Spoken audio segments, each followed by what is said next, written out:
স্বেচ্ছাসেৱী সংগঠন আৰণ্যক সৰ্বজন জনপ্ৰিয় এটা অনুষ্ঠান আৰু এই অনুষ্ঠানটোৱে শেহতীয়াকৈ উত্তৰ পূৰ্বাঞ্চলত যিখিনি সততে দেখিবলৈ পোৱা যিটো হাতী মানুহৰ সংঘাত এই বিষয়টোক লৈ কিন্তু বিশেষ গুৰুত্ব দি কাম কৰিবলৈ আৰম্ভ কৰিছে। আমি যোৰহাট জিলাত ইতিমধ্যে তেওঁলোকে যি আচলতে নৈ কাষৰীয়া অঞ্চল ব্ৰহ্মপুত্ৰৰ কাষেৰে যিটো অঞ্চল সেই অঞ্চলটোত আমি দেখি আহিছোঁ যে হাতী মানুহৰ সংঘাত অতি ভয়ানকভাৱে বৃদ্ধি পাইছে। তাৰ যি গ্ৰাফিক সেয়া দেখিবলৈ পাইছোঁ, কিন্তু সেই বিষয়টো আচলতে কেনেধৰণে এটা দীৰ্ঘম্যাদী ব্যৱস্থা ল'ব পাৰি বা হাতী মানুহৰ সংঘাত কেনেকৈ নিৰ্মূল কৰিব পাৰি, হাতী মানুহেৰে কেনেধৰণে সহৱস্থান কৰিব পাৰি, এনে বহু গুৰুত্বপূৰ্ণ বিষয় লৈ ইতিমধ্যে কাম কৰিছে। আৰু সেই লৈ আজিৰ দিনটোত তেওঁলোকে আচলতে তিয়কৰ সচেতন ৰাইজ আৰু সংবাদ কৰ্মীসকলৰ লগত তেওঁলোকে মত বিনিময় কৰিছে, এক কৰ্মশালা কৰিছে। এই গোটেই কথাখিনি জানিবৰ কাৰণে বিষয়ববীয়াসকল আছে। মই প্ৰথমতে আপোনাৰ ওচৰলৈকে আহিব লাগিব, যিহেতু অত্যন্ত এটা গুৰুত্বপূৰ্ণ আজিৰ তাৰিখত এটা স্পৰ্শকাতৰ বিষয়ৰ ওপৰত আপোনালোকে উজনিত কাম কৰিছে। গোটেই কথাখিনি যিহেতু নামনিত পূৰ্বে কৰি আহিছে হাতী মানুহৰ সংঘাতক লৈ, কেনেকুৱা ধৰণে আগবঢ়াই নিয়াৰ চিন্তা চৰ্চা কৰিছে? আমি উজনিত বিগত 3 বছৰৰ পৰা ধাৰাবাহিকভাৱে কাৰ্যসূচী কৰি আহিছোঁ আৰু ইয়াত অন্তৰ্ভুক্ত হৈ আছে উজনি অসমৰ 5খন জিলা: যোৰহাট, শিৱসাগৰ, মাজুলী, ডিব্ৰুগড় আৰু তিনিচুকীয়াৰ শদিয়াতো আমি তেনেকৈ হাতী মানুহৰ সংঘাতটো কেনেকৈ সহাৱস্থানলৈ পৰিণত কৰিব পাৰি তাৰ লগত সংগতি ৰাখি পেলাই গাঁৱৰ মানুহৰ লগত লোকেল যিবিলাক অথৰিটিজ আছে, যেনেকৈ গাঁও পঞ্চায়ত হওক, গাঁও প্ৰধান হওক, জীৱিকা সখী হওক, তেনেকুৱা ইনষ্টিটিউটবিলাকৰ লগত আৰু বিশেষকৈ ছাত্ৰ ছাত্ৰীৰ ওপৰত সজাগতা আনি পেলাই কেনেকৈ সংঘাতটো সহাৱস্থান হ'ব পাৰে তাৰ এটা ধাৰাবাহিক প্ৰচেষ্টা দি আছোঁ। আৰু সমান্তৰালভাৱে আমি যোৰহাট জিলাৰ অন্তৰ্গত জাজিমুখ অঞ্চলৰ 3খন বৃহৎ গাঁও শগুনপৰা, বেজৰচিগা আৰু হাতীহাল চাপৰি, এই 3খন গাঁৱত বা বৃহত্তৰ জাজিমুখ এৰিয়াটোত আমি এক ধাৰাবাহিকভাৱে আমাৰ কামৰ অব্যাহতি চলি আছে। আৰু ইয়াৰ কেইবাটাও ধৰণ আছে। এই প্ৰশমনৰ ক্ষেত্ৰত আমি কেইবাটাও ধৰণ অৱলম্বন কৰিছোঁ। এটা হৈ গ'ল যে আমি নিৰীক্ষণ কৰিছোঁ, হাতীৰ গতিবিধিবোৰ আমি নিৰীক্ষণ কৰিছোঁ। তাৰ কাৰণে আমি RRU নামৰ এটা ৰেপিড ৰেছপন্স ইউনিট গাঁৱৰ মানুহৰে গঠিত এটা হোৱাটছআপ গ্ৰুপেৰে আবদ্ধ এটা গ্ৰুপ বনাই দিছোঁ, য'ত এখন গাঁৱত হাতী ওলোৱাৰ লগে লগে মেছেজটো দিয়াৰ লগে লগে আনখন গাঁৱৰ লোকসকলে গম পাই যায়। তেতিয়া তৎপৰতা লৈ পেলাই মানুহে নিজৰ জীৱন আৰু জীৱিকাৰ নিৰাপত্তাৰ ক্ষেত্ৰত কিছু প্ৰস্তুতি চলাব পাৰে আৰু তেনেকৈ বহুত কেজুৱেলিটিৰ পৰা আমি বাচিব পাৰোঁ। সেইটো এটা ফল পাইছে। আমি অসমৰ বিভিন্ন প্ৰান্তত কাম কৰাৰ লগতে যোৰহাট জিলা ব্ৰহ্মপুত্ৰ দাঁতিকাষৰীয়া অঞ্চলত আমি আহিছিলোঁ। আমি চাইছিলোঁ ৰাইজৰ দুৰ্দশাৰ আমি বুজ লৈছিলোঁ। তেতিয়া আমি দেখা পালোঁ যে বহুত মানুহে খেতি পথাৰ কৰিবলৈ এৰি দিছিলে। হাতীৰ আক্ৰমণৰ ফলত, সংঘাতৰ ফলত বহুত কৃষকে খেতি পথাৰ স্থগিত কৰি ৰৈছিল।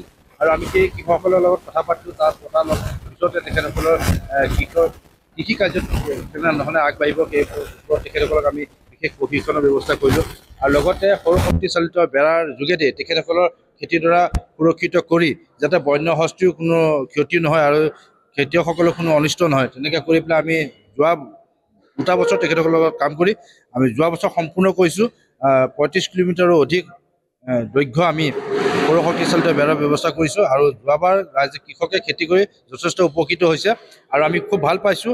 আৰু বিশেষকৈ হাতীও একো অনিষ্ট হ'ব নালাগে, ৰাইজেও একো অনিষ্ট হ'ব নালাগে, সকলোৱে ইয়াতে সহবাসস্থান কৰিব পাৰে, আমি সেই প্ৰতি লক্ষ্য ৰাখিছোঁ। বিশেষকৈ যদি আমি চাওঁ, যোৰহাট এই অঞ্চলত এটা নৈপৰীয়া হাতীৰ জাক আছে। এই হাতীৰ জাকটোৱে মাজুলী, যোৰহাট, শিৱসাগৰ, ডিব্ৰুগড়ৰ পৰা ধৰি এটা বিস্তৃত অঞ্চল, এই অঞ্চলত ভ্ৰমণ কৰি থাকে। কোনোবা এটা সময়ত ব্ৰহ্মপুত্ৰ চাপৰিত থাকে, কোনোবা এটা সময়ত দিহিং পাটকাইলৈ পানী দিহিঙলৈ যায়। তাৰ মাজতে যোৰহাটৰ বিভিন্ন অঞ্চলত প্ৰৱেশ কৰে। আৰু বিশেষকৈ খাদ্যৰ সংকটৰ কাৰণে হাতীখিনি এনেকুৱা অৱস্থা হৈছে।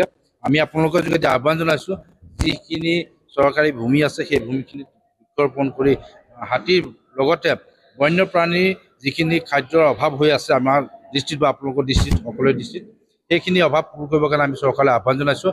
আৰু এই যদি বন্যপ্ৰাণী খাদ্যৰ অভাৱ দূৰ হয় তেতিয়াহ'লে সংঘাতবোৰ নিশ্চয় কমি আহিব বুলি আমি আশা কৰোঁ। কিমান দিন কাম কৰিছে? হয়, আৰণ্যকে যোৱা আপোনাৰ যেনেকৈ গম পালে 25 বছৰ ধৰি মেলি এই ৱাইল্ড লাইফ কনজাৰ্ভেশ্যনত কাম কৰি আছে আৰু লগতে আমাৰ ERCD ডিভিজন এলিফেণ্ট ৰিচাৰ্চ ডিভিজনটো যোৱা 20 বছৰ ধৰি মেলি হাতী সংৰক্ষণত কাম কৰি আছে। আপুনি কিমান দিন কৰি আছে? হয়, মোৰ যোৱা 9 বছৰৰ পৰা মই আইনকৰ লগত জড়িত হৈ আছোঁ আৰু বিশেষভাৱে গৱেষক হিচাপে ইয়াৰ ৰিচাৰ্চ মাধ্যমখিনি মই চাই আছোঁ। গুৰুত্বপূৰ্ণ। মই ধন্যবাদ জনাইছোঁ। অকণমান আপুনিও জড়িত আৰণ্যকৰ লগত? হয়, কেনেকুৱা লাগে যিহেতু প্ৰকৃতিৰ হৈ কাম কৰি আছে, জৈৱ বৈচিত্ৰ্যক লৈ কাম কৰি আছে, হাতী মানুহৰ সংঘাতক লৈ কাম কৰি আছে, কেনেকুৱা লাগে? প্ৰথমতে ক'বলৈ গ'লে ভালো লাগে, কেতিয়াবা বেয়াও লাগে, দুখো লাগে যেতিয়া আমি গাঁৱৰ মানুহৰ লগত এইটো বিষয়ক লৈ কাম কৰোঁ। যিহেতু আমি বহুত ক্ষেত্ৰত চাওঁ যে মহিলাসকল, বিশেষকৈ মহিলাসকল বহুত ধৰণে তেওঁলোকে জৰ্জৰিত হয় সমস্যাবিলাকক লৈ। তেওঁলোকৰ যি চাইক'লজিকেল যিটো ষ্টেট হয়, ধৰক আজি যেনেকৈ মই এটা উদাহৰণ দিব বিচাৰোঁ, শদিয়াৰ এগৰাকী আইতা আমি লগ পাইছিলোঁ যোৱা 2 বছৰ আগত। তেখেতৰ ঘৰত এটা সংঘাত হৈছিলে, হাতীয়ে আহি এটেক কৰা, তেওঁৰ ঘৰৰ পৰা চাউল খাবলৈ আহিছিলে একচুৱেলি। তেতিয়া কি হৈছিলে, তেওঁ বেমাৰ হৈ আছিলে আৰু যিটো শব্দ তেওঁ পিছত শুনি থাকে যে তামোলৰ এটা ঢকুৱা পৰিলেওতো সেই শব্দটো তেওঁ ভাবে যে হাতী আহিছে। যিটো তেওঁৰ চাইক'লজিকেল ট্ৰমা হৈছিলে, PTSD হৈছিলে, তেওঁ সেই সংঘাতটোৰ পিছত যিটো তেওঁৰ ট্ৰমা হৈছিলে, সেই ট্ৰমাটোক লৈ পেলাই পিছত কি হৈছিলে, তেওঁৰ মানে আনএক্সপেক্টেডলি তেখেতৰ ডিমাইজ হৈছিলে।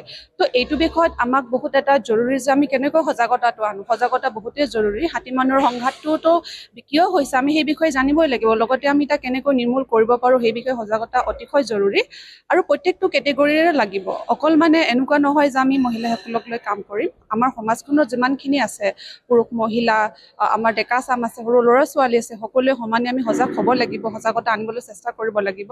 আৰু সেই ক্ষেত্ৰত মই বিচাৰিম বা আমি বিচাৰোঁ যে আমি সকলোৱে একলগ হৈ কাম কৰিব লাগিব। অকল যে আজি NGO কিবা এটা কৰি আছে বা অকল এটা অংশীদাৰ অনুষ্ঠানে কাম কৰিছে এনেকুৱা নহয়। আমি সকলোৱে লগ লাগি কাম কৰিলে চাগে এইটো বিষয়ত আমি সমাধান আনিব পাৰিম, সেইটোৱে মই বাৰ্তা দিব বিচাৰোঁ। বিশেষকৈ চৰকাৰে এইখিনি দীৰ্ঘম্যাদী এটা সংবিধান উলিয়াবৰ কাৰণে বিশেষভাৱে পদক্ষেপ ল'ব লাগিব বুলি ভাবে? নিশ্চয় ল'ব লাগিব, কাৰণ মই কৈছোঁ আমি অকলশৰে নহয়, চৰকাৰ লাগিব, আমাক চৰকাৰী অনুষ্ঠান লাগিব, আপোনালোক প্ৰেছ মিডিয়া লাগিব, সকলোৱে লাগিব আৰু আঁচনি আমাক লাগিব, নিশ্চয় লাগিব। হ্ৰস্বম্যাদী নহয়, দীৰ্ঘম্যাদী এটা যদি আঁচনি লয় হাতী সংৰক্ষণৰ কাৰণে, লগতে আমাৰ সমাজখনৰ মানুহখিনিৰ ৰক্ষণাবেক্ষণৰ কাৰণে যদি এটা আঁচনি লয়, নিশ্চয়কৈ আমি সফল হ'ব বুলি ভাবোঁ। ধন্যবাদ জনাইছোঁ। খুব ভাল লগা কথা যে যৌথ প্ৰচেষ্টা লাগিব হাতী মানুহৰ সংঘাত ৰুধিবলৈ, আৰু এই ক্ষেত্ৰত আৰণ্যকে যিখিনি কাম কৰি আছে এই কামখিনিয়ে কিন্তু এক সুদূৰ প্ৰসাৰী প্ৰভাৱ পেলাব বুলি আশা কৰা হৈছে। আপুনি বিচৰা বাতৰি পাব কেৱল নিউজ 18 এপত। নিউজ 18 এপ ডাউনলোড কৰিবলৈ স্কেন কৰক এই QR কোড। গুগল প্লে ষ্টৰতো পাব এই নিউজ 18 এপ।